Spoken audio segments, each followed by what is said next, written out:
So I chose Cold's 13 Ways to Bleed on Stage. Ooh, Which nice. came out September of 2000. This album, I remember listening to WCYY, our hometown rock radio station, and No One was the big single to start, right? That was the song that we all heard. That was probably, I think that was their highest charting song. But this album had like 4 or 5 really big songs on it. Just Got Wicked was big. Outer Space. Anti Love Song's a great song. I mean, it was just a badass new metal album in the middle of a great new metal run. Like year 2000, late 2000 fall, like throw on Cold. You could just get your license and you're like cruising around with the boys and you're just rocking out. And listening to it today, I felt the same way. And I was like, okay, this is still really good. I could totally revisit this. It's been a long time since I had. It's not the happiest album ever. It's actually a pretty down album, but it's got some just great musicianship. I really enjoy the entirety of the whole thing. Like there isn't a song on there that makes me think, oh, I want to skip this. I want to listen to something different.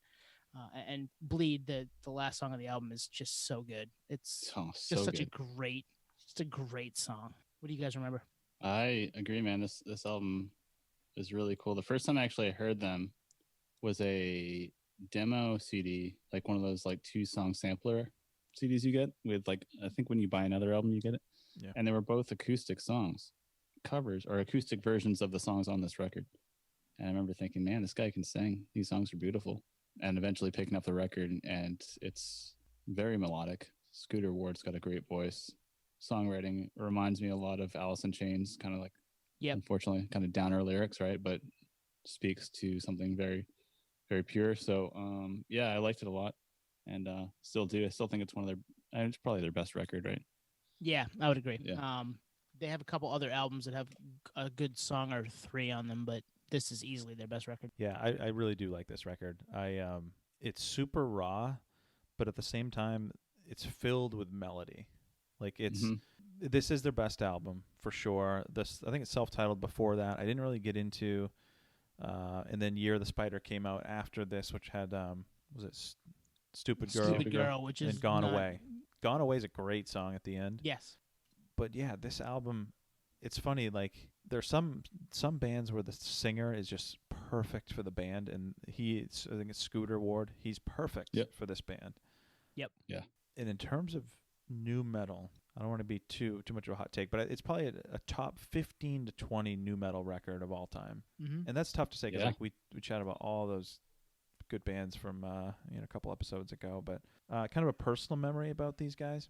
I saw them at the State Theater in Portland in 2000 and then in 2001, both headlining shows. And there was one unique thing. It was the first and last time I've ever seen this at the State Theater. There was something that happened with the setup. Can you guys guess what it was? Are you stealing my trivia thunder right now? Because I don't know what you're talking about, first of all.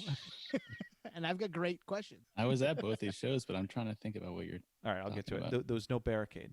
Early. There's no barricade for a headlining show, and I think they did it because the crowd was super light. Mm-hmm. It was a weekday. Might have been in the winter, low turnout. But yeah, my guess is you didn't have that trivia question. No, I did not. I never saw them live, unfortunately. Yeah, cool band to see. That was probably 2000 and then 2001. But yeah, I like this record. I didn't get into them much after Year of the Spider, but this is a great record. Yeah, that top 15 new metal thing, I think I can probably agree with that, just because it's front to it's a front to back. It's a front to back. Yeah, there isn't a bad song on the record. There are a couple songs at first you're like, ah, man, I should skip this because I know the next one's really good, and then you listen to it and you're like, no, I should just listen to this from the start to the finish because it's awesome. Okay, you guys want to get into the trivia? Yeah. All right, I got a couple good questions, I think. So their guitarist for 13 Ways to Bleed on Stage was a local musician for where they're from. He'd played with what other band? I'm going to give you, it's multiple choice.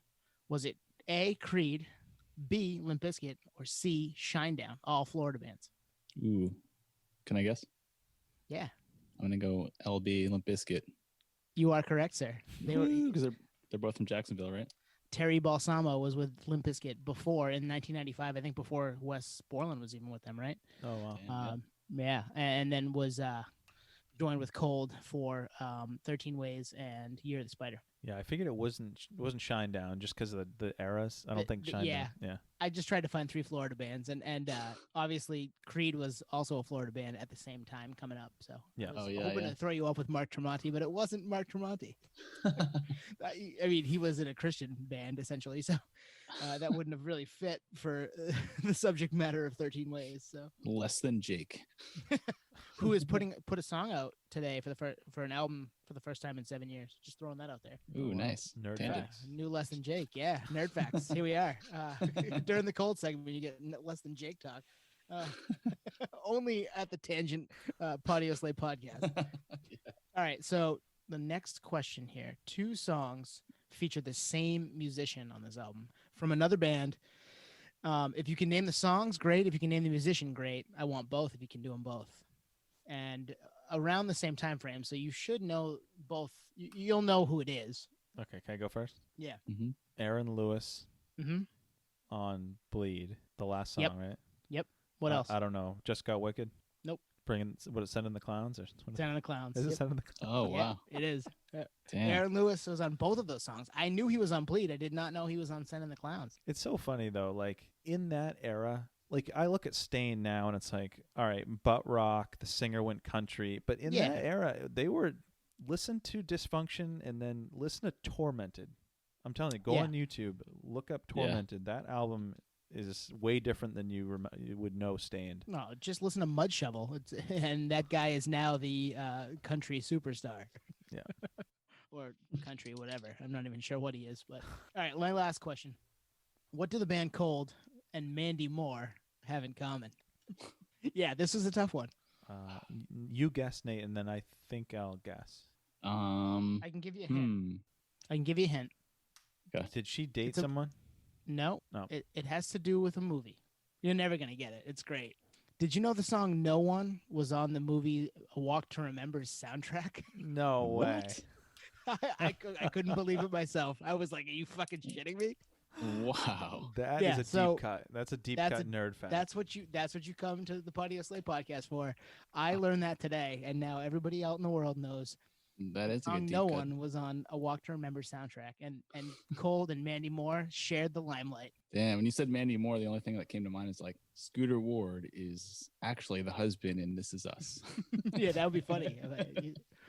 No, his name is Milo Ventimiglia, actually, but just throwing that out there. Yeah. Nerd fact. Another nerd fact.